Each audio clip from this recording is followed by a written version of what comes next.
Bien, vamos a un tema muy relevante. Los profesores y funcionarios educacionales de San Fernando llevan cerca de un mes de paralización. Esto en protesta para que se intervenga la corporación municipal que arrastra una millonaria deuda con cerca de miles de trabajadores. Vamos a conversar más sobre este tema. Se encuentra aquí en el estudio el presidente del Colegio de Profesores, Mario Aguilar. Mario, bienvenido. Muchísimas gracias por estar con nosotros. Buenos días. Bien, a ver si tú me puedes contar cuál es la situación particular de los profesores y funcionarios de la educación de San Fernando para que luego lo miremos en lo macro, porque entiendo que esto no solo afecta a profesores en San Fernando. La verdad es que el pago de los municipios a los profesores está complejo en varios lugares. Sí. Mira, la verdad es que el problema de endeudamiento de municipios con docentes en materias salariales y en materias previsionales es gravísimo, como ha ido aumentando. El caso San Fernando es ya extremo, es como el niño símbolo del mal manejo de los municipios. Tú, pero entiendo que eran por lo menos 8 meses sin pagar los sueldos, son 15.000 millones de deuda. Y por eso se está pidiendo no solo que esos sueldos se paguen, sino que aquí haya una intervención mayor, que en definitiva se ordene la casa y se garantice que no siga ocurriendo en el futuro que no se pague. Mira, San Fernando la verdad es que lleva años en una situación financiera grave, años, con distintos alcaldes. Pero en los últimos 8 meses ya esto tocó fondo porque se le ha pagado los sueldos a gotera a nuestros colegas, con desfase, se los completan el sueldo líquido, porque el sueldo bruto es también parte del salario, lo que les cuentan y no te lo enteran en tus cuentas previsionales, obviamente también es un despojo, pero ya esto extremo, ahora no tienen pagado todavía el sueldo de mayo, empezando julio prácticamente no tienen pagado el sueldo de mayo completo. Entonces una situación gravísima, gravísima, ahí hay casos dramáticos como colegas que están a punto de dar a luz, y tienen la incertidumbre de dónde lo van a hacer porque tienen sus sistemas de salud bloqueados por el no pago de las cotizaciones. Así de dramáticos, colegas que tienen en morosidad a su hijo en la universidad. Y esto implica obviamente también a los otros trabajadores de la educación, los asistentes, que en el fondo es una situación ya extrema. Y este problema efectivamente, como tú dices, no es solo San Fernando. Hay muchas comunas por el país, tenemos Tomé, donde no se han pagado los sueldos completos, tenemos Valparaíso, Santiago mismo estuvo hace unos par de meses en el problema, sí, Ancud, La Serena, Coltauco no se han pagado los sueldos completos.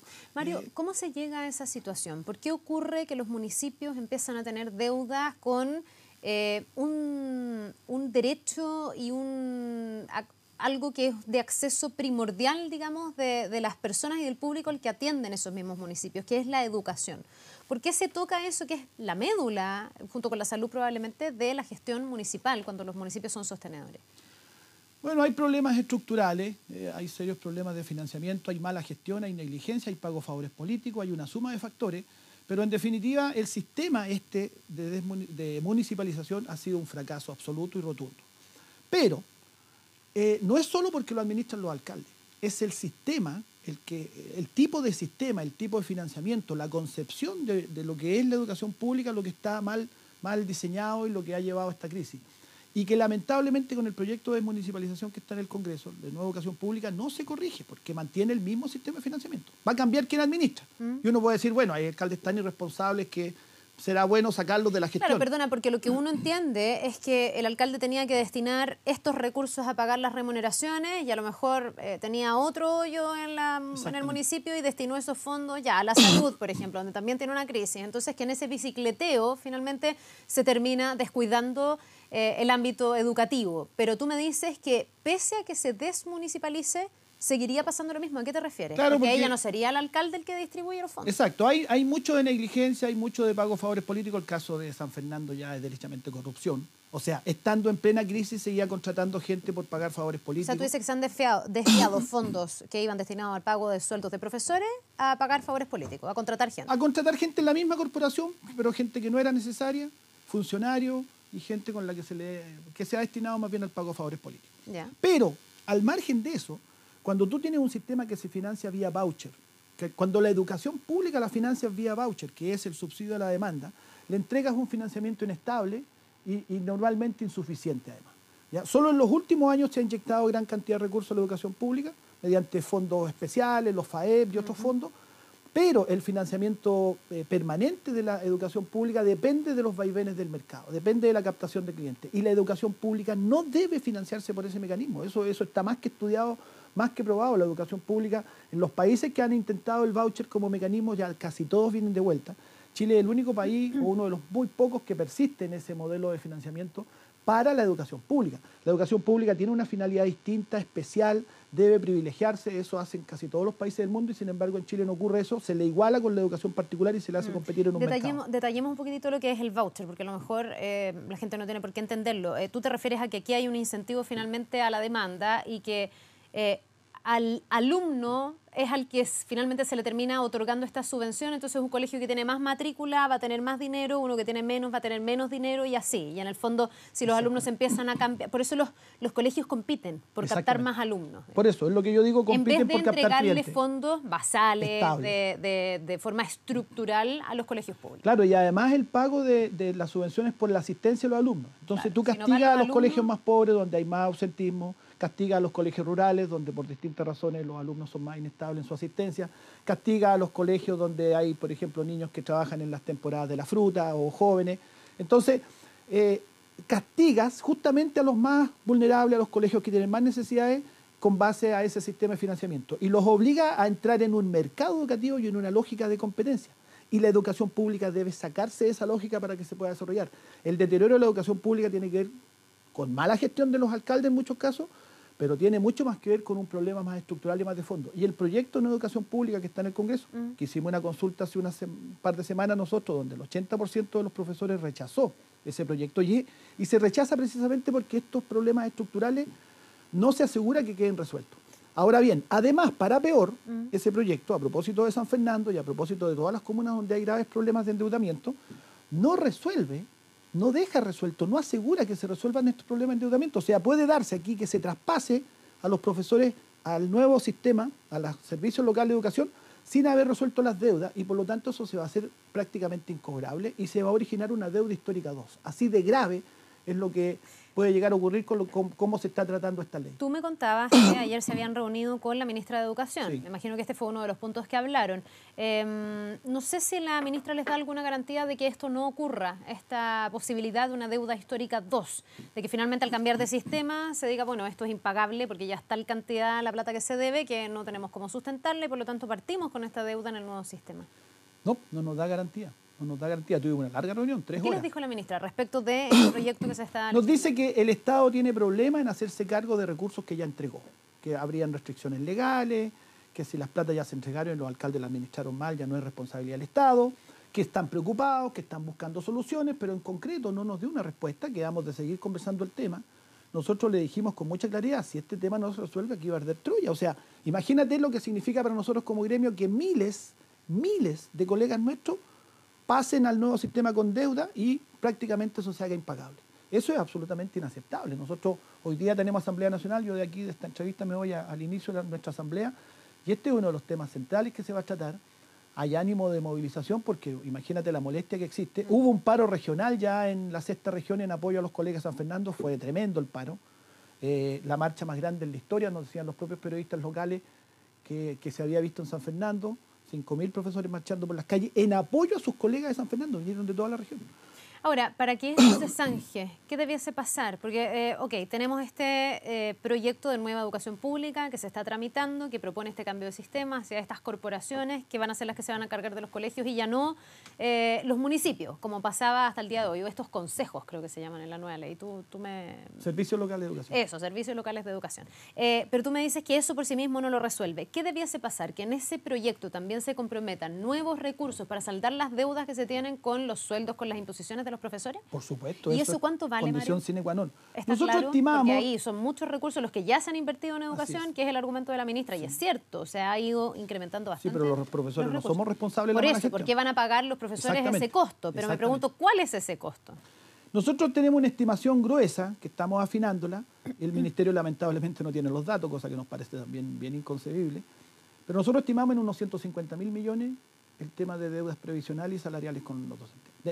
En un presupuesto país no es tanto, pero obviamente para cada profesor afectado. Además, imagínate el impacto del daño previsional. Años sin cotizaciones previsionales. Aunque las pongan al día, ya esos fondos no rentaron. Ya esos fondos tienen un daño, la jubilación de ese docente en unos años más, porque hubo años en donde sus fondos estuvieron disminuidos, sin rentabilidad. Entonces, nosotros decimos, el Estado debe hacerse cargo y tiene que haber una ley especial que le dé atribuciones al Ministerio de Educación de intervenir, que se inyecten recursos que después se los descuenten a los alcaldes y se los descuenten a los municipios. Pero no esto de que hoy día paga el profesor, la mala gestión, la, digamos, insensibilidad de las autoridades para no resolver el problema y, lo que es más grave aún, proyectando un nuevo sistema que parte con niveles de endeudamiento y de conflicto grandes. O sea, y lo otro que tiene que ocurrir, Carla, es que se tienen que endurecer las sanciones a los alcaldes negligentes. Tenemos el caso del alcalde Cerro Navia que se robó medio municipio. Todos sabemos que se robó medio municipio y ahí anda circulando por las calles como si nada. Tiene al nuevo alcalde con una crisis tremenda, tiene a nuestros colegas sin previsión, tiene a nuestros colegas sin bono retiro, sin poder jubilar, y sin embargo no les pasa absolutamente nada. Entonces, el no pago de la previsión debería configurarse como notable abandono de deberes, y el notable abandono de deberes significar la sanción de la pérdida del cargo. Bien, vamos a quedarnos pendientes. Tú me dices que hay aquí posibilidades de manifestaciones o de movilizaciones mayores, ¿verdad? Y vamos a ver qué decisión toman ustedes también como colegio, pero y también con las bases. Te quiero preguntar por otro tema, Mario, que está en la agenda y que no tiene directamente que ver con los profesores, pero sí con la crisis del sistema municipal en muchos casos, que es lo que hemos visto con las tomas, las retomas, los desalojos y esta política del rompepaga. ¿Qué mirada tienen ustedes de esta política del rompepaga que se ha instaurado, por ejemplo, con fuerza en Santiago, incluso buscando la responsabilidad de los padres en aquellas tomas que son ilegítimas en muchos casos por parte de los alumnos? Mira, lo primero es quiero decirte que yo creo que esa es una cosa más bien efectista que real y nueva. El rompepaga siempre ha existido en los colegios. Si yo, alumno, quebraba un vidrio, levantaban un comunicado apoderado. Frente a tomas donde quedaron daños cuantiosos, no sé, me acuerdo del Limba el año pasado, y eso finalmente dice el municipio, tengo que ser yo el que termina desembolsando, y aquí no puede seguir el municipio haciéndose cargo. Sí, ese es el argumento que da el municipio, pero eso no va al problema de fondo. ¿Pero no te parece a nosotros nos gustaría, ese pero déjame explicar. A nosotros nos gustaría mucho que se atendiera al tema de fondo más que a lo secundario. Vamos al tema. ¿Por qué siguen las tomas? ¿Por qué sigue el conflicto en los colegios de muchos municipios del país? Porque hay conflictos que no se han resuelto, porque hay problemas sin resolverse. Eso es lo primero. A mí me gustaría escuchar a los alcaldes hablando de los conflictos que no están resueltos, de las demandas que levantan los estudiantes, que levantamos los profesores, que levantan los apoderados, frente a problemas reales de infraestructura y de todo tipo que los estudiantes están por los cuales están luchando. Pero no son los propios estudiantes partícipes de los problemas de infraestructura, porque cuando tú rompes un colegio, cuando lo rayas, cuando no lo limpias, estás contribuyendo a lo mismo que estás alegando. Hacia allá voy, pero lo primero es que se nos desvía el debate del tema inicial que origina el conflicto, porque no he escuchado al alcalde de Santiago, por ejemplo, referirse a esos problemas. Se ha referido a esta cosa como de sheriff, ¿no es cierto? Anda con la mano al cinto, dispuesto a desenfundar rápidamente frente a cualquier conflicto. Ese no es el camino. El camino de la amenaza, el camino de la represión, lo han intentado otros antecesores del alcalde. Salaquet fracasó con aquello. La propia Carolina Toá, que llegó primero con un discurso muy incluyente y dialogante, pero terminó también con un enfoque represivo. Ese no es el camino. Fíjate que en el mismo Santiago, la represión como camino frente a la toma del Liceo Confederación Suiza, por ejemplo, no le funcionaba. Desalojaban, retoma, desalojaban, retoma, desalojaban, retoma, parecía casi un chiste. Cuando entraron a dialogar con los estudiantes, cuando se sentaron a conversar, los estudiantes le pusieron la toma. Y hay muchos casos, porque aquí se cita el caso del Limba y se cita el caso de un colegio donde han habido destrozos, que por supuesto nosotros no compartimos, y es un pésimo camino, y muchas veces son adultos que están metidos en las tomas los que generan los problemas y no son los mismos estudiantes. Bueno, pero al margen de eso, a mí también me gustaría que se destacara muchas tomas donde el colegio es entregado en mejores condiciones. Los alumnos pintan, los alumnos reparan. Sí, pero en esos colegios, Mario, pero eso ocurre, también, entonces, sí, pero entonces destaquemos ambas cosas. Pero en esos colegios donde se lo toman, hay uno o más alumnos que quieren estudiar. Entonces hay una, si tú quieres, mayoría a veces o una minoría que le prohíbe a otros su derecho de estudiar. De hecho, hemos visto en este último año mucho más activo a los papás que han tratado de intervenir, por ejemplo, en el Instituto Nacional para que sus hijos sí vayan a clases. Entonces me pregunto si no tiene cierta lógica el resguardar que en los colegios se vaya a estudiar y que las demandas que son legítimas y que pueden existir como problemas reales se canalicen de otra manera. Porque cuando tú le quitas a un estudiante el derecho de ejercer ese rol de estudiante, estás pasando a llevar a ese estudiante. Y aquí ha pasado mucho con las tomas, incluso en aquellas tomas donde se hacen elecciones. En otros hasta las elecciones han sido cuestionadas, como ha pasado en el Instituto Nacional. ¿Pero a ti te gusta la toma como una forma de canalizar las demandas finalmente? No, a mí no me gustan las tomas. Las tomas son expresión de que hay conflicto y de que hay situaciones sin solucionarse. Ojalá no tuviéramos tomas. ¿Ya? Eso es lo primero que es importante. Fíjate que en San Fernando hay liceos tomados por los profesores y por los trabajadores. Entonces, cuando tú llegas a la situación de la toma es cuando se llega a una situación extrema, cuando se cierran los caminos de diálogo, cuando no hay soluciones. En el caso del Instituto Nacional tienen bastante vocería y presencia en los medios estos apoderados que critican, pero hay muchos apoderados que apoyan porque entienden que son demandas justas y son legítimas. La movilización y el reclamo, el derecho al reclamo es un derecho. Eso debe ser garantizado. Pero no puede estar por encima del derecho a estudiar, ¿o sí? Sí, por eso digo que la toma no es deseable, Carla. Nadie quiere las tomas, nadie anda produciendo tomas como si fuera un deporte, o paros como si fuera un deporte, sino que es cuando los conflictos no se resuelven. Entonces sería muy interesante encarar también a las autoridades y reclamarle a las autoridades por qué siguen las tomas en sus municipios donde ellos administran, eso es expresión de que los problemas no se han resuelto. Sí, pero las autoridades muchas veces se han referido a este tema, desde la ministra de Educación para abajo, y han dicho estamos trabajando en esto tampoco se soluciona de un día para otro. Y finalmente en esta transición las tomas y la paralización de las clases terminan haciéndole daño al mismo sistema que se pretende robustecer, que es el sistema municipal. Y hay que ver lo que ha pasado en colegios que hoy día son subvencionados, que van camino a la gratuidad y que han tenido gente en la fila esperando para poder meter a sus hijos ahí. Tú les preguntas y te dicen es que yo quiero que mi hijo vaya a clase. Y en el colegio público se va a toma y en este colegio por lo menos va a estudiar. Entonces uno se pregunta si no se le está haciendo un daño. Lo que dicen las autoridades es, y la propia ministra, estamos trabajando. Tenemos este proyecto de nueva educación pública que tú me podrás decir que tiene ripios, pero que se está legislando y se está tratando de buscar una situación. Hay un compromiso de alguna manera, una agenda reformista en torno a la educación. Entonces en esa transición no hay que darle algo de más tiempo a las autoridades para que puedan ejecutar aquello, o la verdad es que no, porque las soluciones son malas, en definitiva. Sí, pero Carla, equilibremos las cosas. Tal como hay colegios particulares con filas para inscribir alumnos, también hay colegios públicos con filas para inscribir alumnos, y hay colegios particulares que no tienen ninguna fila y que no tienen alta demanda. Entonces, equilibremos, porque se instala la idea como que todos los colegios públicos son malos y todos los colegios particulares son maravillosos, pero eso no es así. Está bastante equilibrado, y cuando se comparan los rendimientos, incluso las pruebas estandarizadas, ¿sí?, que a mí no me gustan, por quintil socioeconómico, la escuela pública no es inferior en calidad a la escuela particular. Sí, pero tú no desconocerás que hay papás que frente a esta posibilidad de toma permanente prefieren llevarse a un colegio donde los niños sí vayan a clase. Si hay papás que están desesperados porque sus hijos no van a clase. Y hay papás que matriculan a su hijo en la escuela pública a pesar de que sean colegios que se movilizan y todo porque no, y confían. Válido, pero ¿qué pasa con el derecho pública del que quiere estudiar? Eso es lo que yo pregunto. El derecho del que quiere estudiar es obligación de garantizarlo por las autoridades. Y cuando las autoridades no solucionan los conflictos, son los principales responsables de lo que está ocurriendo. Eso yo lo quiero dejar instalado. Cuando hay conflictos sin solución por años, como ocurre en los colegios Santiago, que tienen severos problemas de infraestructura, por años. Cuando hay conflicto con los profesores por años. Dime si nuestros colegas no tienen todo el derecho a tomarse el colegio por no recibir sus sueldos, que es la medida extrema, porque durante meses no fueron escuchados, durante años no fueron escuchados.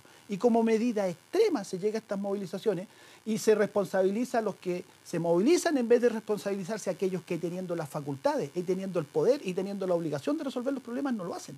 Entonces me gustaría a mí que el debate no se fuera solo a lo puntual, sino que viéramos el problema más estructuralmente. ¿Por qué llevamos años de movilizaciones y años de conflictos en educación sin que los problemas, y esos conflictos se mantienen? Es porque los problemas no se han resuelto. No, yo estoy totalmente de acuerdo con ese análisis de fondo. El tema es que aquí los problemas tampoco se resuelven de un día para otro. Podemos soslayarlo. Porque aquí no hay una bala de oro que permita mejorarle la infraestructura a todos los colegios de Santiago de un día para otro. Y tenemos un municipio que también alega que tiene un déficit presupuestario. Entonces, ¿qué le dices tú al alumno que quiere estudiar? Bueno, usted pague el costo de este daño estructural que han tenido estos colegios. Yo me imagino, pienso, ¿no? Si uno fuera autoridad o las autoridades que están hoy de la ministra para abajo, todos quisieran solucionar todos esos problemas, pero también son problemas que se arrastran hace tanto tiempo, son tan estructurales que no hay una bala mágica que el día de mañana lo solucione todo. Si no, esa bala yo creo que ya se hubiese disparado hace mucho rato y viviríamos, digamos, en puros colegios de un estándar maravilloso como debiese ser, pero no es tan fácil. Pero cuando tú tienes entonces, en ese tránsito hay niños que se quedan sin estudiar. No, está bien, pero ¿quiénes son los responsables primeros?